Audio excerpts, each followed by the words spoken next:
Umaalma si Vice President Sara Duterte sa ilang business groups na nananawagan sa Senado na ituloy ang impeachment trial laban sa kanya. Mariin din nitong itinanggi na siya umano ang dahilan kung bakit hindi na maganda ang takbo ng ekonomiya. Kung gusto talaga nila ng accountability ay mag-file ng mga kaso dyan sa mga korte. Binanatan ni Vice President Sara Duterte ang ilang business groups na nananawagan sa Senado na ituloy ang impeachment trial laban sa kanya. Sa magkakahiwalay na pahayag ng Makati Business Club, Financial Executives of the Philippines at iba pa, posible nilang makaapekto sa ekonomiya kung hindi tutuparin ng Senado ang tungkulin bilang impeachment court.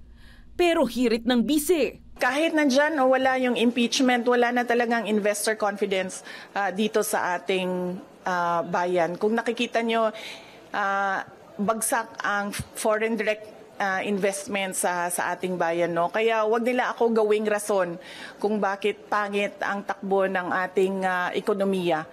Binanatan rin ni Duterte si Senator Riza Ontiveros sa panawagan ng senadora na mag-recuse o lumiban ang mga kaalyado ng mga Duterte bilang senator judges sa impeachment court. Mababatid kasi na kahit hindi pa man nagsisimula ang impeachment trial ay nagpahiwatig na sina Senators Amy Marcos, Bato de la Rosa at Robin Padilla ng pagkampi sa bise. Kaya banat ngayon ni VP Sara, dapat ay kusa ring ialis ni Ontiveros ang sarili sa trial. Kung ganun ang ating basehan sa inhibition, ay dapat din natin ipa-inhibit ang mga senators na meron ding bias against Sara Duterte. Sa ngayon, nagsumite na sa korte ang kampo ni VP Sara Duterte ng notice mula sa Fortune Narvasa and Salazar Law Firm.